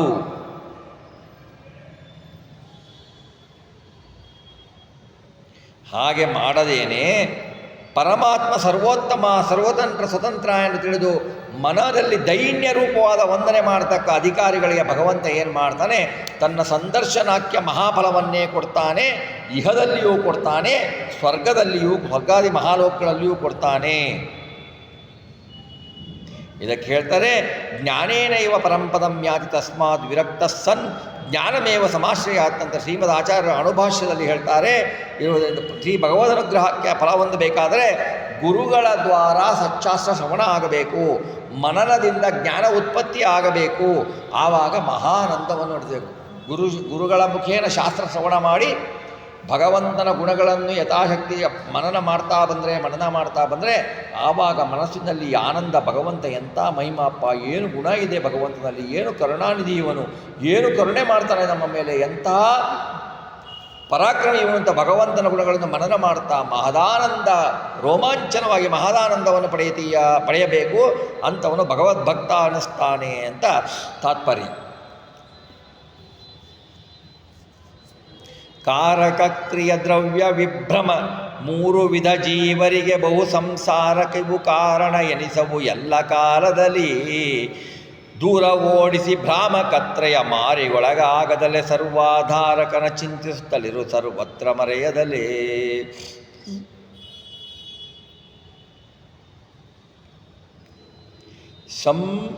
ಕಾರಕ ಕ್ರಿಯಾ ದ್ರವ್ಯ ವಿಭ್ರಮ ಮೂರು ವಿಧ ಜೀವರಲ್ಲಿ ಬಹು ಸಂಸಾರಕ್ಕೂ ಕಾರಣವೆನಿಸುವವು ಎಲ್ಲ ಕಾಲದಲ್ಲಿ. ಜ್ಞಾನವನ್ನು ಕೆಡಿಸತಕ್ಕ ಸಂಸಾರ ಕಾರಣಗಳಾದ ಭ್ರಾಮಕತ್ರಯಕ್ಕೆ ಒಳಗಾಗಬೇಡ. ಭ್ರಾಮಕತ್ರಯಗಳು ಯಾವುವು ಅನ್ನೋದನ್ನು ದಾಸವರೇಣ್ಯರು ಹೇಳ್ತಾರೆ. ಕಾರಕವೆಂದರೆ ಕಣ್ಣು ಮೊದಲಾದ ಜ್ಞಾನೇಂದ್ರಿಯಗಳಿಂದ ಕರ್ತೃತ್ವ, ನಾನು ನೋಡಿದೆ ಅಂತ ಬರುತ್ತಲ್ವ, ಇದು ಒಂದು ಭ್ರಮೆ, ಅಭಿಮಾನ. ಕ್ರಿಯೆ ಎಂಬ ವಾಕು ಶ್ರವಣ ಮೊದಲಾದ ಕಾರ್ಯಗಳಿಂದ ನಾನು ನೋಡಿದೆ, ನಾನು ಮಾತಾಡಿದೆ, ನಾನು ಕೇಳಿದೆ ಅಂತ ಬರುತ್ತಲ್ಲ, ಇದು ಕರ್ತೃತ್ವದ ಅಭಿಮಾನ ಎರಡನೇದು. ನಮ್ಮ ಪಂಚಭೂತಾತ್ಮಕ ಶರೀರ ಏನಿದೆ ದ್ರವ್ಯ, ಇದು ನನ್ನದು ಅಂತೀವಲ್ಲ, ಇದು ಮೂರನೆಯದು. ಈ ಮೂರು ಸಮ್ಯಾತ್ ತಸ್ಯಾಸು ನಿರ್ವಾಣಂ ದ್ರವ್ಯಜ್ಞಾನ ಕ್ರಿಯಾ ಭ್ರಮ. ಇದು ದ್ರವ್ಯಜ್ಞಾನ ಕ್ರಿಯಾ ಭ್ರಮೆ ಅನಿಸುತ್ತೆ. ದೇಹ ನನ್ನದಲ್ಲ. ಯಾಕೆ ಅಂದರೆ ಈ ದೇಹ ನಾನು ಬಯಸಿ ಬಂದಿದ್ದಲ್ಲ. ನಾನು ಬಯಸಿದಾಗ ದೇಹ ಬಿಟ್ಟು ಹೋಗ್ಲಿಕ್ಕಾಗಲ್ಲ. ನಾನು ಬೇಕಾದ ದೇಹ ಪಡ್ಕೊಳ್ಳುವಂಥ ಸ್ವತಂತ್ರ ಇಲ್ಲ. ನನ್ನ ಕರ್ಮಕ್ಕೆ ಅನುಸಾರವಾಗಿ ನನ್ನ ದೇಹವನ್ನು ಭಗವಂತ ಕೊಟ್ಟಿದ್ದಾನೆ. ಕ್ರಿಯೆ ವಾಕ್ ಮೊದಲಾದ ಕರ್ಮೇಂದ್ರಿಯಗಳ ಕರ್ತೃತ್ವಾಭಿಮಾನ, ನಾನು ಕೇಳಿದೆ, ನಾನು ಮಾಡಿದೆ, ನಾನು ಮಾತಾಡಿದೆ, ನಾನು ಕೇಳಿದೆ ಅಂತೀವಿ. ಕೇಳಲಿಕ್ಕೆ ನೀನು ಯಾರು, ಮಾತಾಡಲಿಕ್ಕೆ ನೀನು ಯಾರು? ಭಗವಂತ ನಿನ್ನಲ್ಲಿ ನಿಂತು ಬಿಟ್ಟು ವಾಕ್ ಅಭಿಮಾನಿಯ ಅಂತರ್ಯಾಮಿಯಾದ ಮುಖ್ಯ ಪ್ರಾಣದ ಅಂತರ್ಯಾಮಿಗೆ ನಿಂತು ಬಿಟ್ಟು ಭಗವಂತ ತಾನು ನುಡಿಸಿದರೆ ನೀನು ಮಾತನಾಡ್ತೀಯ, ಇಲ್ಲ ಅಂದರೆ ಇಲ್ಲ. ನಿಮ್ಮ ಶ್ರವಣೇಂದ್ರಿಯದ ಅಭಿಮಾನಿ ದೇವರುಗಳ ಅಂತರ್ಯಾಮಿಯಾದ ಭಾರತೀಯರಮಣ ಮುಖ್ಯ ಪ್ರಾಣ, ಅವನ ಅಂತರ್ಯಾಮಿಯಾದ ಭಗವಂತ ತದ್ದದ ರೂಪದಿಂದ ನಮ್ಮಲ್ಲಿ ನಿಂತು ಬಿಟ್ಟು ಶ್ರವಣವನ್ನು ಮಾಡಿಸಿದರೆ ಭಗವಂತನ ಜ್ಞಾನ ಭಗವಂತನ ಬಗ್ಗೆ ಶ್ರವಣ ಆಗತ್ತೆ. ಭಗವಂತ ಸ್ವಲ್ಪ ತನ್ನನ್ನು ಅಲ್ಲಿಂದ ವಿಮುಖಗೊಳಿಸಿದರೆ ನಮಗೆ ಕಿವಿ ಕೇಳಲ್ಲ, ಕಣ್ಣು ಕಾಣಲ್ಲ. ಯಾಕೆ? ಭಗವಂತ ಕಣ್ಣು ಕೊಟ್ಟ, ಕಿವಿ ಕೊಟ್ಟ. ಯಾಕೆ ಅಂದರೆ ನನ್ನ ಮೂರ್ತಿಗಳನ್ನು ನೋಡು, ನನ್ನ ಭಕ್ತರನ್ನು ನೋಡು, ನನ್ನನ್ನು ನೋಡುವುದಕ್ಕೆ ಜ್ಞಾನ ಸಂಪಾದಿಸು ಅಂತ. ಕಿವಿ ಯಾಕೆ ಕೊಟ್ಟ? ನನ್ನ ಶ್ರವಣವನ್ನು ಮಾಡೋದು, ಅದನ್ನು ಮಾಡೋದಿಲ್ಲ. ಅದಕ್ಕೆ ಕಿವಿಯಿಂದ ಭಗವಂತ ವಿಮುಖ ಆದ ಅಂದರೆ ಕಿವಿ ಕೇಳಲ್ಲ. ಕಣ್ಣಿನಿಂದ ಭಗವಂತ ವಿಮುಖ ಆದ ಅಂದರೆ ಕಣ್ಣು ಕಾಣಲ್ಲ, ಹುಟ್ಟು ಕುರುಡ ಆಗ್ತಾನೆ.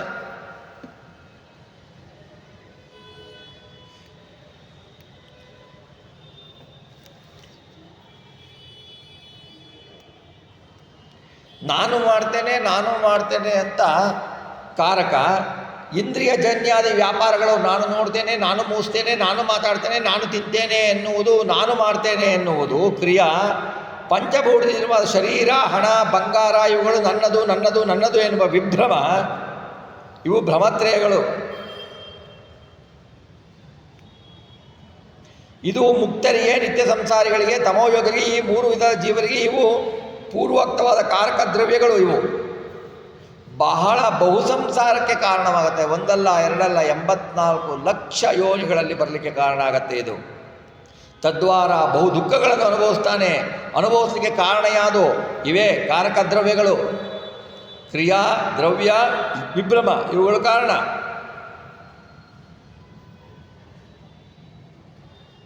ಇವೇ ಮೂರು ಏನಿದೆ, ಮೂರು ಭ್ರಮಕತ್ರಯ ಇದೆಯಲ್ಲ, ಇವೇ ಭಗವಂತನ ಸಾಕ್ಷಾತ್ಕಾರಕ್ಕೆ ಪ್ರತಿಬಂಧಕ. ಮೋಕ್ಷಕ್ಕೆ ಭಗವಂತನ ಪ್ರಸಾದ ನಮಗೆ ಸಿಗಬೇಕಲ್ಲ, ಆ ಸಿಗಲಿಕ್ಕೆ ಪ್ರತಿಬಂಧಕ ಯಾವುದು? ಈ ಮೂರು ಭ್ರಾಮಕತ್ರಯಗಳು.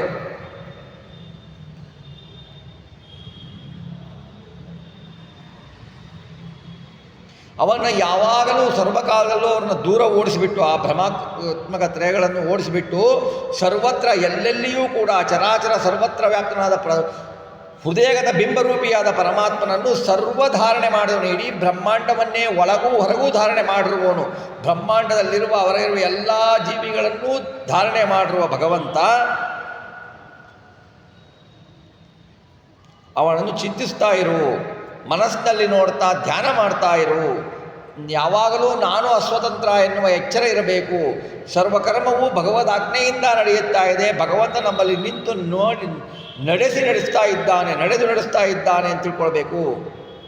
ಬಿಂಬಕ್ರಿಯಾ ಪ್ರತಿಬಿಂಬ ಕ್ರಿಯಾ ತಿಳಿದು ಚಿಂತನೆ ಮಾಡಬೇಕು ಯಾವಾಗಲೂ, ಮರೆಯಬಾರ್ದು ಇದನ್ನು ಯಾವಾಗಲೂ, ಮರೆಯದಾಂಗೆ ಇರುವವನಾಗಿ. ಇದನ್ನು ಜ್ಞಾನಿಗಳು ಹೇಳ್ತಾರೆ ಭಕ್ತರಿಗೆ, ನೀವು ಇದನ್ನು ಯಾವಾಗಲೂ ಮರೆಯಬಾರ್ದು. ಬಿಂಬಕ್ರಿಯಾ ಪ್ರತಿಬಿಂಬ ಕ್ರಿಯಾ ಚಿಂತಿಸಬೇಕು. ಬಿಂಬವು ಚಲಿಸಿದರೆ ಪ್ರತಿಬಿಂಬ ಚಲಿಸುವುದು. ನೀನು ನಡೆದರೆ ನಾನು ನಡೆವೆ, ನೀನು ನುಡಿದ್ರೆ ನಾನು ನುಡಿತೀನಿ, ನೀನು ಮಾತಾಡಿದರೆ ನಾನು ಮಾತಾಡ್ತೀನಿ, ನೀನು ಮಾತಾಡಿಲ್ಲ ಅಂದರೆ ನಾನು ಮಾತಾಡಲಿಕ್ಕಾಗತ್ತಾ? ಇಲ್ವಲ್ಲ. ಹಾಗೆ ಬಿಂಬ ಪ್ರತಿಬಿಂಬದ ಚಿಂತನೆಯಲ್ಲಿ ನಾವು ಮರೆಯದಲೇ ಭಗವಂತನನ್ನು ಚಿಂತಿಸಬೇಕು ಅಂತ ದಾಸವರೇಣ್ಯರು ಹೇಳ್ತಾರೆ.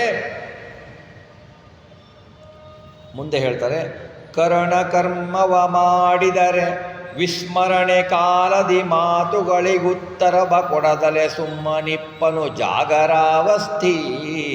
ಕರುಣಿಸಲು ವ್ಯಾಪಾರ ಮಾಡುವ ಬರಲು ನಾಲ್ಕಾವಸ್ಥೆಗಳ ಪರಿಹರಿಸಿಕೊಳ್ಳನ್ಯಾತಕ್ಕೆ ಸ್ವತಂತ್ರನು ತಾನೇ ಎಂಬುವನು. ಎಲ್ಲ ಪ್ರಾಣಿಗಳು ಅಸ್ವತಂತ್ರ ಅಂತ ಈ ಪದ್ಯದಲ್ಲಿ ಬಹಳ ಸುಂದರವಾಗಿ ಹೇಳ್ತಾರೆ. ಕರಣ ಅಂದರೆ ಇಂದ್ರಿಯಗಳು, ಏಕಾದಶ ಇಂದ್ರಿಯಗಳ ದ್ವಾರ ಪರಮಾತ್ಮನ ವ್ಯತಿರಿಕ್ತ ಜೀವನವೇ. ಕರ್ಮ ಮಾಡಿದರೆ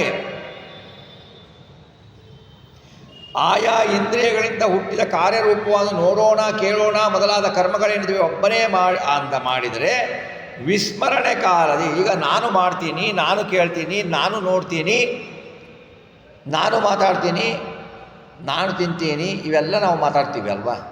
ನಾವು ಮಾತಾಡ್ತೀವಿ. ನಾನೇ ಮಾಡಿದೆ ಅಂದರೆ ವಿಸ್ಮರಣೆ ಕಾಲದಿ, ದೇಹದಲ್ಲಿ ಸ್ಮರಣೆ ಇರಲ್ಲ, ಗಾಢ ನಿದ್ರೆ ಇರುತ್ತೆ. ಸುಷುಪ್ತಿ ಕಾಲದಲ್ಲಿ ಗಾಢ ನಿದ್ರೆ ಇದ್ದಾಗ ಮೈ ಮೇಲೆ ಎಚ್ಚರಿಕೆ ಇರಲ್ಲ, ಸ್ಮರಣೆ ಇರಲ್ಲ. ಆವಾಗ ಮಾತಾಡುವವನು ಯಾರು? ಮಾತುಗೆ ತನ್ನನ್ನು ಕುರಿತು ಕೇಳಿದ ಮಾತು ಉತ್ತರ ಕೊಡೋದಕ್ಕೆ ಪ್ರತ್ಯುತ್ತರ ಕೊಡದೇನೆ ಸುಮ್ಮನಿರ್ತಾನೆ. ನೋಡಿ, ಭಗವಂತ ಸುಷುಪ್ತಿ ಕೊಟ್ಟ ಅಂದರೆ ತನ್ನ ಬಗ್ಗೆ ಯಾರು ಏನು ಮಾತಾಡಿದ್ರು ಅವನಿಗೆ ಎಚ್ಚರಿಕೆ ಇರಲ್ಲ, ಮಾತಾಡಲಿಕ್ಕಾಗಲ್ಲ. ಆವಾಗ ಉಸಿರಾಡಿಸೋನು ಯಾರು? ಭಗವಂತ ತಾನೇ ಉಸಿರಾಡಿಸೋದು. ನಿದ್ರೆ ಹೋಗಿ ಜಾಗೃತಾವಸ್ಥೆ ಬಂದರೆ ಭಗವಂತನ ಕರುಣೆ ಕೊಟ್ಟರೆ ಆವಾಗ ಇಂದ್ರಿಯಗಳ ವ್ಯಾಪಾರ ಆಗತ್ತೆ, ಕರ್ಮಗಳನ್ನು ಮಾಡ್ತಾನೆ, ಕೇಳಿದ್ದಕ್ಕೆ ಪ್ರತ್ಯುತ್ತರ ಕೊಡ್ತಾನೆ. ಪರಮಾತ್ಮನಂತೆ ಜೀವನು ಸ್ವಾತಂತ್ರ್ಯ ಅಂತ ತಿಳ್ಕೊಂಡಿರ್ತಾನೆ.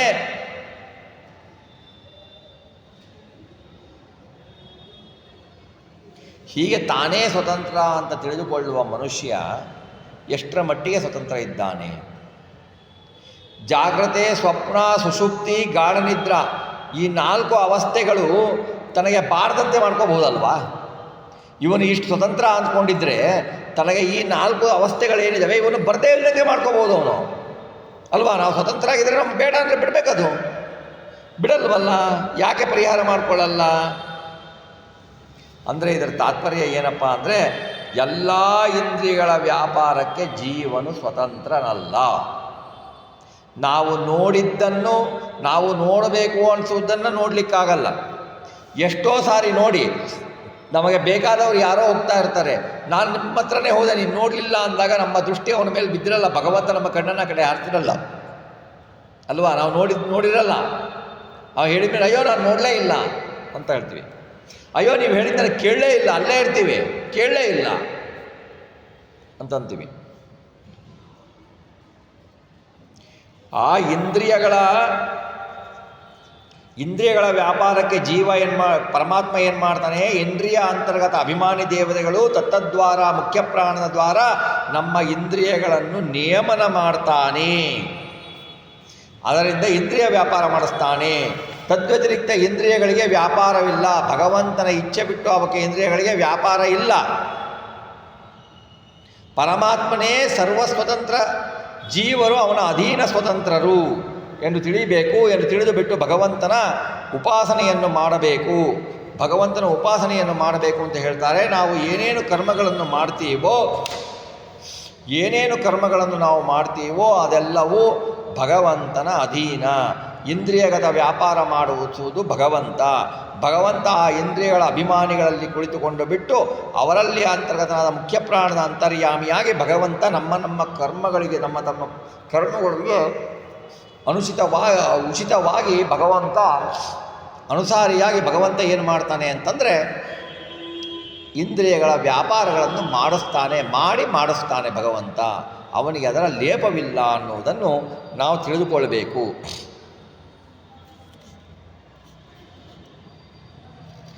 ದತ್ತ ಸ್ವಾತಂತ್ರ್ಯ ಇದನ್ನೇ ಪ್ರತಿಯೊಂದರಲ್ಲೂ ಹೇಳೋದೇ. ದತ್ತ ಸ್ವಾತಂತ್ರ್ಯ ಅಂತಂದರೆ ಭಗವಂತ ನನಗೆ ಕೊಟ್ಟು ಬಿಟ್ಟಿದ್ದಾನೆ, ಅವನು ಸ್ವತಂತ್ರ ತೆಗೆದು ಸ್ವಲ್ಪ ನಾವು ಉಪಯೋಗಿಸ್ಬೇಕು ಅಂತಲ್ಲ.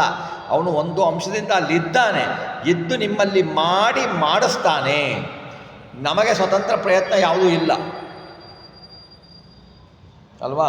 ನಮಗೆ ಸ್ವತಂತ್ರ ಇತ್ತು ಅಂತಂದರೆ ಪ್ರಯತ್ನದಲ್ಲಿ ನಾವು ಪ್ರಯತ್ನ ಪಟ್ಟಿದ್ದೆಲ್ಲ ಆಗಬೇಕಲ್ವಾ? ಆಗಲ್ಲ, ನಮಗೆ ಸ್ವತಂತ್ರ ಇಲ್ಲ. ದತ್ತ ಸ್ವಾತಂತ್ರ್ಯ ಅಂದರೆ ಭಗವಂತ ನಮ್ಮಲ್ಲಿ ನಿಂತುಕೊಂಡು ಬಿಟ್ಟು ಅವನು ಏನು 10 ಅಂಶವನ್ನು ಸಕಲ ಜೀವರಲ್ಲಿ ಕೊಟ್ಟಿದ್ದಾನೋ ಅಲ್ಲಿ ಆಯಾ ರೂಪದಿಂದ ನಿಂತುಕೊಂಡು ಬಿಟ್ಟು ನಮ್ಮಲ್ಲಿ ನಿಂತು ಭಗವಂತ ಆ ಕರ್ಮವನ್ನು ಮಾಡಿಸ್ತಾನೆ. ನಮಗೆ ಒಂದು ಅಂಶವನ್ನು ಭಗವಂತ ಕೊಟ್ಟ ಅಂದರೆ, ಜೀವಿಗಳಲ್ಲಿ ಇಟ್ಟ ಅಂದರೆ ಅವನಲ್ಲಿ ಗುಣಗಳ ಕಡಿಮೆ ಆಗಲ್ಲ. ಅಂಶಕ್ಕೂ ಭಗವಂತನಿಗೂ ಭೇದ ಇಲ್ಲ, ಅಭೇದ.